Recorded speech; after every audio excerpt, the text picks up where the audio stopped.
Good morning student. आज हम लोग स्टार्ट करेंगे क्लास 9th के फिजिक्स को, आगे प्रोसीड करेंगे। गुरुत्वाकर्षण चल रहा था तो आज हम लोग लेक्चर चौथा डील कर रहे हैं गुरुत्वाकर्षण का। आज हम लोग चौथा लेक्चर को डील कर रहे हैं, चौथा लेक्चर को डील करेंगे। आज बहुत कुछ हम लोग समझेंगे। आज हम लोग गुरुत्वाकर्षण में बहुत सारी चीज़ों को डिस्कस करेंगे, जिसमें आज सबसे पहला टर्म होगा गुरुत्वाकर्षण। सबसे पहला टर्म होगा कक्षीय वेग। क्या दिया हेडिंग? आज का हेडिंग है कक्षीय वेग। कक्षीय वेग का मतलब ऑर्बिटल वेलोसिटी। ऑर्बिटल वेलोसिटी, इसको आप समझिएगा। ये है कक्षीय वेग, ऑर्बिटल वेलोसिटी। ऑर्बिटल वेलोसिटी का मतलब जैसे कि यहाँ सौर परिवार है हमारा, ये सन है, सूर्य है।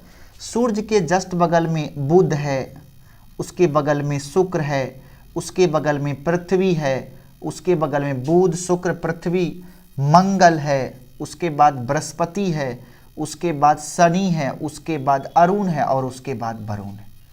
ये 8 ग्रह हैं। ये है बुध शुक्र पृथ्वी मंगल बृहस्पति शनि अरुण और वरुण।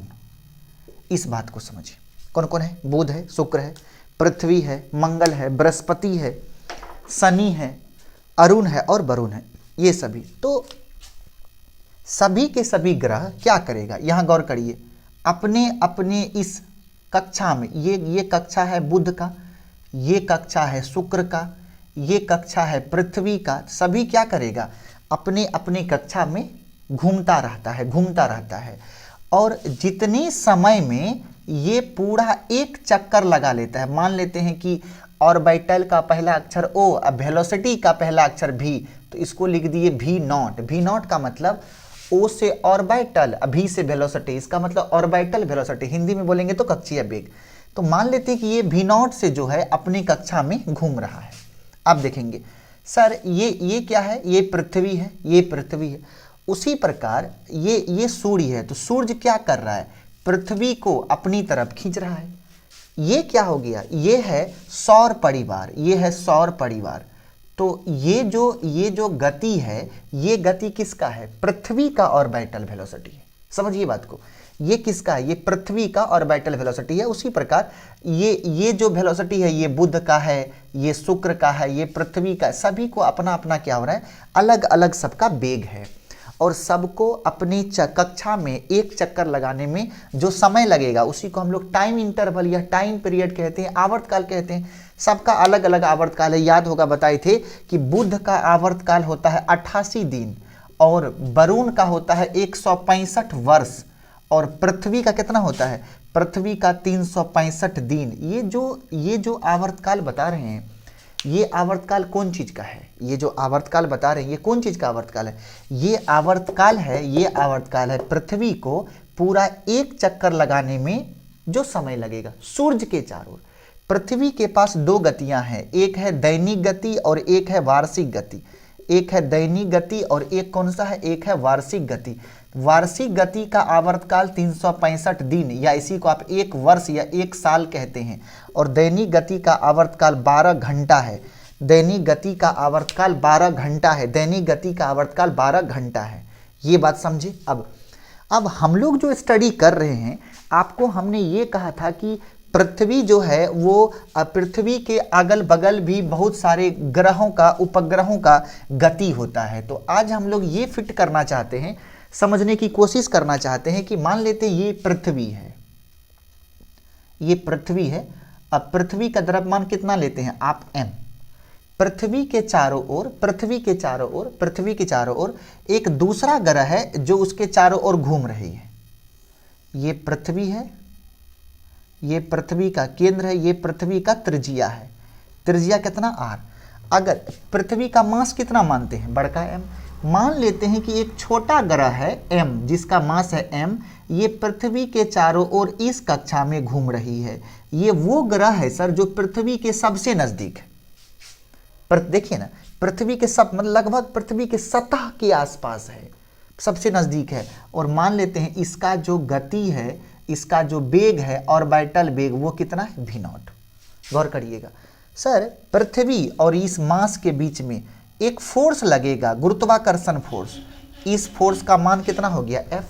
तो ये जो F है वो कौन सा बल है, F जो है ये गुरुत्वाकर्षण बल है, गुरुत्वाकर्षण बल है, गुरुत्वाकर्षण बल है। कितना होता है G capital M small m by R square, बोलना पड़ेगा हाँ, ठीक है। आप सुनेंगे G capital M small m by R square, क्या आ गया G capital M small m by R square, एकदम बढ़िया समझिएगा, G capital M small m by R square.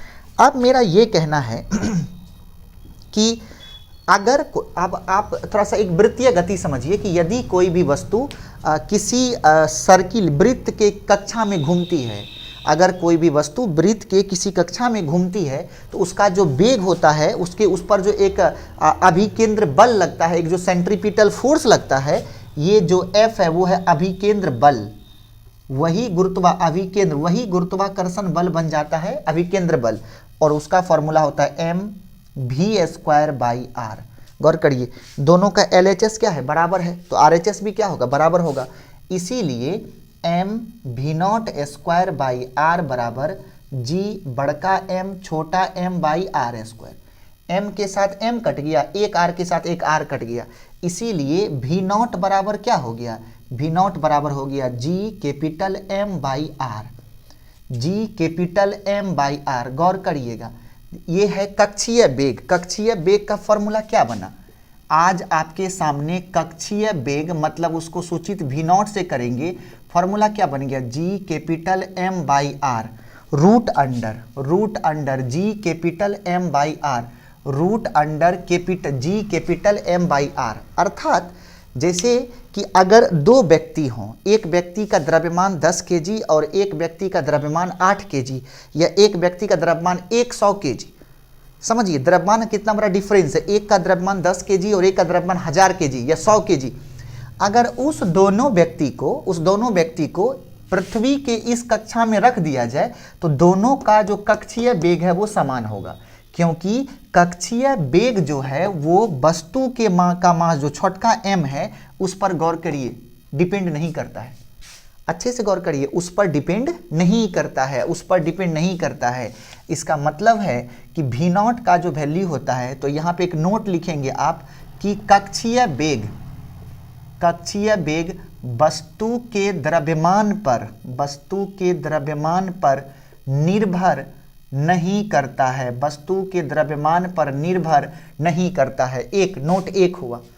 Note दूसरा है, ये किस पे डिपेंड करेगा, तो ये डिपेंड करेगा m पर। m क्या है, जिस ग्रह के चारों ओर वो वस्तु घूम रही है, तो ये निर्भर किस पे करता है, निर्भर करता है किसके, ग्रह हो या उपग्रह, ग्रह के द्रव्यमान पर निर्भर करता है, ग्रह के द्रव्यमान पर।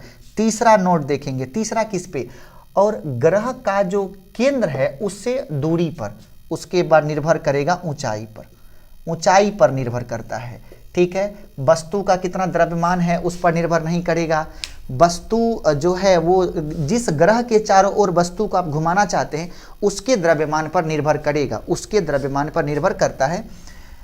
ग्रह से कितनी ऊंचाई पे है उस पर भी निर्भर करता है। तो यहाँ पे गौर करेंगे तो v0 का फॉर्मूला क्या बताया आपको, root under Gm by R. अब इसी फॉर्मूला को थोड़ा सा और बढ़िया से बदलते हैं, v बराबर root under G capital M, R से नीचे गुना भी कर दिए और R से ऊपर भी गुना कर दिए, हमको नहीं लगता कोई परिवर्तन। आप याद करिए हम इसको क्या सिखाए हैं आपको, हमने कहा था ये G है, तो v0 बराबर हो गया root under G into R, गजब का फॉर्मूला है। ये भी किसका फॉर्मूला है, ये भी फॉर्मूला है ऑर्बिटल वेलोसिटी का, मतलब कक्षीय वेग का जो फॉर्मूला है वो root under Gm by R या root under small g into R. Small g गुरुत्वीय त्वरण है, स्मॉल g है। लेकिन ये फॉर्मूला कब का है, ये फॉर्मूला तब का है जब कोई भी वस्तु किसी ग्रह के, जैसे कि ग्रह के एकदम नज़दीक से घूम रहा हो। लेकिन अगर ये मान लेते ये पृथ्वी है, पृथ्वी का द्रव्यमान m है, ये पृथ्वी का केंद्र है, ये उसका त्रिज्या है, कोई वस्तु पृथ्वी के सतह से h ऊंचाई ऊपर में घूम रहा है, ऊपर में इस कक्षा में घूम रहा है, इस कक्षा में घूमेगा, तब गुरुत्वीय जो कक्षीय वेग है वो कितना होगा। तो सिर्फ क्या करना है, कुछ नहीं करना है, रूट अंडर Gm/r के जगह पे कितना रखेंगे, r+h। सिर्फ यहाँ पे क्या हो जाएगा, r+h। गौर करेंगे कितना हो गया, r+h। तो V0 जो है Gm/r+h, तो इसका मतलब है यदि h का वैल्यू 0 रख देंगे, h बराबर 0 रख देंगे, तो V0 जो होगा, तब V0 कहाँ का निकलेगा, पृथ्वी के सबसे करीब की कक्षा में घूमने वाले ग्रह का वेग। ये क्या है, पृथ्वी के सबसे करीब की कक्षा में जो घूमने वाला जो ग्रह होगा, जो कोई पिंड होगा, उस पिंड का वेग होगा। और वो कितना होगा जरा ये समझते हैं। V0 बराबर g के जगह पे, तो ये फॉर्मूला क्या बन जाएगा, फॉर्मूला बन जाएगा Gmh के जगह पे आपने क्या रख दिया 0, तो ये बन गया Gm/r। इसमें सारा वैल्यू पुट करते हैं। g के जगह पे 6.6 10 के पावर -11, m के जगह पे 6 गुना 10 के पावर 24, उसके बाद नीचे r के जगह पे 6400 गुना 1000। ये क्या हो गया, ये आंसर किस में आएगा, मीटर पर सेकेंड में, Gm/r। चलिए देखते हैं आगे Gm/r। इसको अगर हम लोग सॉल्व करेंगे, गौर करिएगा, इसको हम लोग सब लोग मिल के सॉल्व करेंगे। जब हम लोग इसको सॉल्व करने जाएंगे तो V0 क्या आएगा, V0 equal to root under, आइए सॉल्व करते हैं। ऊपर में 6.6 गुना 6, ऊपर में हो गया 6.6 इंटू 6, नीचे में 64 इंटू, आइए 10 के पावर को देखते हैं। यहाँ पे 3, यहाँ पे 2, 3 2 5, गौर करेंगे 3 2 5, 3 2 5, ऊपर जाके -5, -11 -5 -16, -16 प्लस 24, तो 10 के पावर 16 और 24, -16 प्लस 24 कितना हो जाएगा, 10 के पावर 8, 10 के पावर 8 मीटर पर सेकेंड। ओके, अगर हम लोग इसको सॉल्व करेंगे, अगर इसको हम लोग सॉल्व करें तो यहाँ से हम क्या सोचे कि 100 बाहर ले लेते हैं।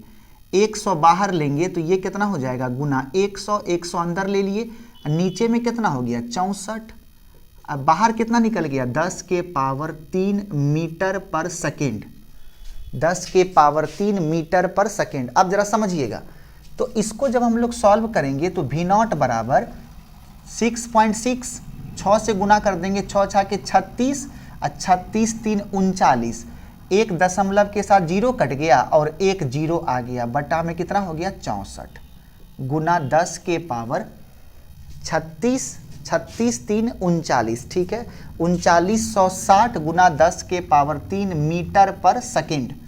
चलिए, तो V0 इक्वल टू, अगर हम लोग इसको सॉल्व करने जाएं तो ये हम लोगों के सामने बन जाएगा, ये बन जाएगा। अगर इसको हम लोग ले ले 3960 को ले ले 4000, अगर हम लोग इसको ले ले 4000 तो ये कितना, अब बटा में 64 गुना 10 के पावर 3, ये एक अप्रॉक्सीमेट ले लिए, 3960 को 4000 बोल दिए, तो ये कितना बन जाएगा, ये बन जाएगा 400 का वर्गमूल हो गया 20, 20 गुना 20 410 का हो गया 3.3 बटा में 8 गुना 10 के पावर 3 मीटर पर सेकेंड।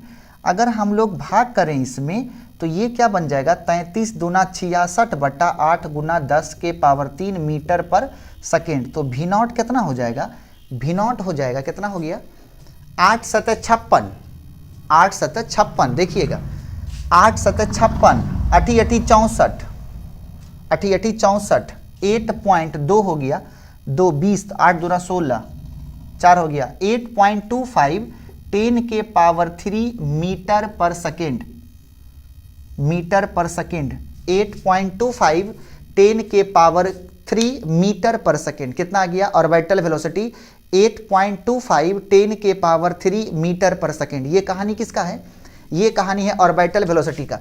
ये कौन सा ऑर्बिटल वेलोसिटी है, ये उस कक्षा का है जो पृथ्वी के सबसे करीब में घूमेगा, सबसे करीब में कितना हो गया। अगर इसी को सॉल्व करेंगे हम लोग 10 के पावर 3 को लिख सकते हैं किलोमीटर, तो 8.25 किलोमीटर पर सेकेंड। ये क्या है, पृथ्वी के सबसे करीब, पृथ्वी के सबसे करीब से गुजरने वाले, पृथ्वी के सबसे करीब से गुजरने वाला जो ग्रह होगा उस ग्रह का जो ऑर्बिटल वेलोसिटी होगा वो कितना हो गया, लगभग 8.25 किलोमीटर पर सेकेंड। इसको जल्दी से नोट करेंगे, 8.25 किलोमीटर पर सेकेंड। गुड, यहां तक कंप्लीट। अब हम लोग यहां से आगे बढ़ेंगे और अभी हम लोग डिस्कस ये किए थे कि अगर ये पृथ्वी है, उसका ये केंद्र है और इसका मास m है और इसका त्रिज्या r है, इसके करीब से जो ग्रह गुजरेगा उसका ऑर्बिटल वेलोसिटी 8.25 था। उसको अगर हम लोग किताबी भाषा में याद करें तो लगभग 8 किलोमीटर पर सेकेंड। कितना हो गया, 8 किलोमीटर पर सेकेंड। जरा सा आप इसको याद रखेंगे, 8 किलोमीटर पर सेकेंड, इसको अगर याद रखें तो 8 किलोमीटर पर सेकेंड, ये जो आपके पास कक्षीय वेग है 8 किलोमीटर पर सेकेंड, ठीक है, या आप उसको मीटर पर सेकेंड में लिखेंगे तो 8 × 10⁻³ मीटर पर सेकेंड। ये क्या है, उसका ऑर्बिटल वेलोसिटी। अब क्या है कि ये जो आपके पास वस्तु है, ये जो वस्तु है, अगर ये वस्तु चारों तरफ घूमेगी तो इसको घूमने में, इस कक्षा में जब ये घूमती है तो ऑर्बिटल वेलोसिटी कितना हो गया, 8 मीटर पर सेकेंड। यहाँ पे देखेंगे तो यहाँ पे ये जब घूमेगी तो क्या होगा, इसको घूमने में, ये जब घूमेगी तो इसको घूमने में कुछ ना कुछ समय लगेगा। तो पूरा एक चक्कर लगाने में जो समय लगेगा, पूरा एक चक्कर काटने में जो समय लगेगा, उसी समय को गौर करेंगे, पूरा एक चक्कर लगाने में जो समय लगेगा उसी समय को हम लोग बोलेंगे आवर्तकाल। और पृथ्वी के सबसे नज़दीक से गुजरने वाला जो वस्तु, जो ग्रह होता है, उसका आवर्तकाल कितना हो गया, 8 मीटर पर सेकेंड। 8 मीटर पर सेकेंड उसका आवर्तकाल कितना हो गया, 8 मीटर पर सेकेंड। वहाँ पे जब हम लोग सॉल्व कर रहे थे तो 8 किलोमीटर पर सेकेंड लिखा गया था। थोड़ा सा कैलकुलेशन को फिर से आप देख लेंगे और वहाँ पे आना चाहिए 8 मीटर पर सेकेंड। गौर करेंगे तो ये क्या हो गया, 8 मीटर पर सेकेंड। जब हम लोग टाइम पीरियड निकालेंगे, अर्थात आवर्तकाल जो होता है, जो पृथ्वी के सबसे नज़दीक घूमने वाला ग्रह है, उसका आवर्तकाल होता है 84 मिनट। आवर्तकाल कितना होता है, 84 मिनट। ये चीज़ आप याद करिए सबसे पहले, कितना होगा, पृथ्वी के सबसे करीब से जो गुजरने वाला जो ग्रह है, जो पिंड है, उस पिंड को एक चक्कर लगाने में कितना समय लगेगा, 84 मिनट लगता है। और ये कैसे निकालेंगे, तो t बराबर, समय बराबर होता है दूरी बटा चाल। समय बराबर होता है दूरी बटा चाल। दूरी कितना कवर करेगा, दूरी करेगा 2πr बटा चाल कितना होगा, चाल हो जाएगा v0। तो अगर हम लोग सॉल्व करेंगे 2 गुना पाई के जगह पे 3.14, आर के जगह पे 6400 गुना 1000, तो ये अब बटा v0 कितना है, 8। अगर हम लोग इसको सॉल्व करेंगे तो ये आएगा सेकेंड में, और जब इसको 60 से भाग दे देंगे तो ये बन जाएगा आपको 84 मिनट। ये अभी सेकेंड में है तो सेकेंड में एक लंबा चौड़ा मिलेगा समय। तो समय अगर बहुत लंबा हो तो उसको छोटा करने के लिए हम लोग क्या, जैसे कि 3600 सेकेंड, उसको आप 1 घंटा बोल देते हो। उसी प्रकार 60 से जब भाग कर देंगे तो ये कितना आ जाएगा, 84 मिनट। तो बताइए, पृथ्वी के सबसे नज़दीक के कक्षा में जो घूमने वाले पिंड हैं, पृथ्वी के सबसे नज़दीक की कक्षा में जो घूमने वाले पिंड हैं, उसका जो आवर्तकाल है वो कितना होगा, तो वो होता है 84 मिनट। उसका आवर्तकाल कितना होगा, 84 मिनट। ओके, अब जब हम लोग आवर्तकाल तक पहुंच गए हैं तो आप हेडिंग देंगे अगला, पलायन वेग। पलायन वेग, पलायन वेग को बोलते हैं escape velocity. Escape velocity, escape velocity, पलायन वेग को क्या बोलेंगे, एस्केप वेलोसिटी। एस्केप वेलोसिटी क्या है, जरा ये समझिए।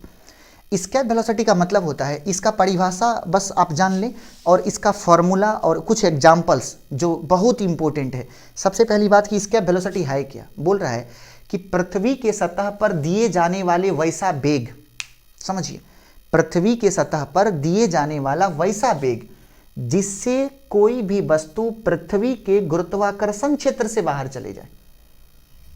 पलायन का मतलब होता है बैग एंड बैगेज ऐसे जाना कि पुनः वापस नहीं आना, अर्थात पृथ्वी के सतह पर दिए जाने वाला या दिया जाने वाला वैसा वेग जिस वेग को प्राप्त करने के बाद कोई भी वस्तु पुनः पृथ्वी पर न आए। पृथ्वी पर दिया जाने वाला वैसा वेग जिसे पाकर के कोई भी वस्तु पृथ्वी के गुरुत्वाकर्षण केंद्र से बाहर चले जाए, और उसी वेग को क्या बोलते हैं? ये पलायन वेग। ओके, जरा वापस आइए, आप जरा समझेंगे। पलायन वेग को हम लोग, पलायन वेग का अंग्रेजी होता है एस्केप वेलोसिटी। एस्केप का पहला अक्षर ई है, इसीलिए हम लोग वेलोसिटी का भी है तो सूचित करेंगे भी ई से। ठीक है, पलायन वेग जो होता है, पलायन वेग जो होता है वो √2 गुना होता है कक्षीय वेग का। कुछ पॉइंट को समझिए, √2 गुना होता है कक्षीय वेग का। इसका मतलब यहां से हम लोगों को यह समझना है कि VE पलायन वेग और कक्षीय वेग √2 गुना कक्षीय वेग, तो पलायन वेग अब बटा कक्षीय वेग बराबर क्या होगा? √2 बटा 1, मतलब √2:1, पहला नोट। दूसरा, अगर पूछ दे कि कक्षीय वेग और पलायन वेग का अनुपात क्या होगा, तो ये होगा 1:√2। पलट देंगे ना इसको, यहाँ से देखिए ना, यहाँ से इंपोर्टेंट स्टार है। हम क्या बोले कि अगर आप कक्षीय वेग को √2 गुना बढ़ा देंगे, यदि आप कक्षीय वेग को √2 गुना बढ़ा देंगे, अगर आप कक्षीय वेग को √2 गुना बढ़ा देंगे, तब वो क्या बदल जाएगा? पलायन वेग बन जाएगा। तो पलायन वेग बराबर √2 गुना कक्षीय वेग, या पलायन वेग बटा कक्षीय वेग बराबर √2 बटा 1। ये नीचे आ जाएगा ना, तो √2 बटा 1 बन जाएगा। इसको पलट देंगे तो 1 × √2 बन जाएगा। देखेंगे तो VE बराबर क्या है? √2 × V0। V0 का फॉर्मूला क्या पढ़ाए हैं? V0 का फॉर्मूला पढ़ाए हैं VE बराबर √2√GM/R। नहीं पढ़ाए हैं? तो ये फॉर्मूला क्या बन गया? VE बराबर √2 अंदर चला जाएगा तो 2GM/R। ये पहला फॉर्मूला है किसके लिए? ये फॉर्मूला है एस्केप वेलोसिटी, मतलब पलायन वेग का फॉर्मूला क्या हो गया? 2GM/R। 2GM/R आपको याद होगा कि इसी को हम लिख सकते हैं √2GM/R से नीचे भी गुना कर दिए, R से ऊपर भी गुना कर दिए, तो इसके बदले में आप क्या लिखेंगे? G। तो एस्केप वेलोसिटी का जो अगला फॉर्मूला बन गया वो बन गया 2GR। बहुत जबरदस्त फॉर्मूला है, √2GR, बहुत ही जबरदस्त फॉर्मूला है। √2GR एस्केप वेलोसिटी बराबर √2GR, एस्केप वेलोसिटी बराबर √2GM/R या √2GR। यहाँ तक ओके। अब कुछ पलायन वेग के बारे में एक नोट बनाइए, आप एक नोट लिखिए, एक नोट लिखिए। नोट ये है कि कहाँ पर पलायन वेग सबसे अधिक होता है, कहाँ पे सबसे कम होता है। सुनिए, सबसे कम पलायन वेग, सबसे कम पलायन वेग, सबसे कम पलायन वेग होता है चंद्रमा पर। चंद्रमा पर कितना होता है? वो होता है 2.38 किलोमीटर पर सेकेंड। सबसे कम पलायन वेग कहाँ होता है? चंद्रमा पर। 2.38 आपको दिख रहा है, राइट साइड में दिख रहा है, सब लोगों को दिख रहा है। चंद्रमा पर कितना होता है? वो होता है 2.38 किलोमीटर पर सेकेंड। 2.38 किलोमीटर पर सेकेंड, 2.38 किलोमीटर पर सेकेंड, पहला। दूसरा नोट लिखिए, सबसे अधिक पलायन वेग, सबसे अधिक पलायन वेग, सबसे अधिक पलायन वेग ये होता है सूर्य पर, और ये कितना होता है? 618 किलोमीटर पर सेकेंड। 618 किलोमीटर पर सेकेंड सबसे अधिक पलायन वेग कहाँ होता है? सूर्य पर। कितना होता है? 618 किलोमीटर पर सेकेंड। नेक्स्ट लिखेंगे उसके बाद पृथ्वी पर पलायन वेग। पृथ्वी पर कितना होता है? पृथ्वी पर होता है 11.2 किलोमीटर पर सेकेंड। कितना हो गया? 11.2 किलोमीटर पर सेकेंड। पृथ्वी पर पलायन वेग कितना हो गया? 11.2 किलोमीटर पर सेकेंड। उसके बाद देखेंगे बुध पर पलायन वेग। बुध पर पलायन वेग, बुध ग्रह पे होता है 4 किलोमीटर पर सेकेंड। उसके बाद शुक्र पर पलायन वेग, शुक्र पर पलायन वेग 10 किलोमीटर पर सेकेंड। जल्दी से एक बार रिपीट करिए, सबसे कम पलायन वेग कहाँ होता है? चंद्रमा पर। कितना होता है? 2.38 किलोमीटर पर सेकेंड। सबसे अधिक पलायन वेग कहाँ होता है? सूर्य पर। कितना होता है? 618 किलोमीटर पर सेकेंड। पृथ्वी पर पलायन वेग कितना होता है? 11.2 किलोमीटर पर सेकेंड। बुध पर कितना होता है? 4 किलोमीटर पर सेकेंड। शुक्र पर कितना होता है? 10 किलोमीटर पर सेकेंड। शुक्र पर कितना हो गया? शुक्र पर कितना हो गया? शुक्र पर कितना हो गया? शुक्र पर हो गया 10 किलोमीटर पर सेकेंड। नेक्स्ट, मंगल पर, बृहस्पति पर और शनि पर। थोड़ा सा याद रखने की कोशिश करेंगे अगर हो सके तो। ये होता है 5 किलोमीटर पर सेकेंड, ये होता है 60 किलोमीटर पर सेकेंड, और ये आप याद रखेंगे 35 किलोमीटर पर सेकेंड। 35 किलोमीटर पर सेकेंड। इसके अगल बगल में थोड़ा सा पॉइंट में भी होता है, जैसे 5.21, तो उस सब चीज़ को हम थोड़ा सा इग्नोर किए, क्योंकि इतना ही डेटा अगर आप एग्जाम तक लेके जाते हैं, दुनिया का कोई एग्जाम नहीं छूटेगा। तो क्या बोल रहे हैं, सबसे कम पलायन वेग कहाँ पर? चंद्रमा पर। सबसे अधिक कहाँ पर? सूर्य पर। पृथ्वी पर कितना होता है? 11.2 किलोमीटर पर सेकेंड। बुध पर कितना होगा? 4 किलोमीटर पर सेकेंड। शुक्र पर कितना होगा? 10 किलोमीटर पर सेकेंड। मंगल पर कितना होगा? 5 किलोमीटर पर सेकेंड। बृहस्पति पर कितना होगा? 60 किलोमीटर पर सेकेंड। और शनि पर कितना होगा? 35 किलोमीटर पर सेकेंड। बहुत ज़्यादा है, बहुत ही ज़्यादा है। ओके, अब हम लोग आगे बढ़ेंगे। ये हम बता रहे थे कि पलायन वेग कैसे लिखेंगे आप, आवर्तकाल कैसे लिखेंगे आप, ये सभी चीज़ अब आपने पढ़ा होगा। अब हम लोग एक टर्म छोटा डिस्कस करेंगे कि चंद्रमा पर वस्तु का भार।